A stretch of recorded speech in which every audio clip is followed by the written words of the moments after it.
Tijdens de 6 februari en daar werd een soort dwam wie oer de joensklok. Nadat de rechter de joensklok van tafel veegde, wie de gaas compleet. Want er wie een protte onduidelijk. Is de joen wol of net een joensklok?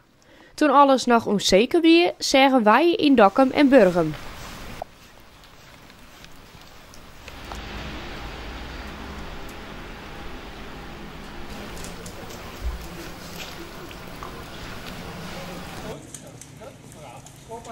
Ja, dat is bravo.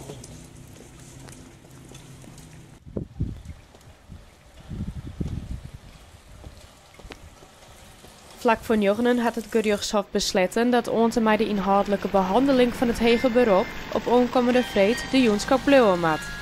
Dat betekent dat de joensklok nog heel tijd van kracht is. In zowel Dokkum als Burgum waard er goed gehoor aan joen.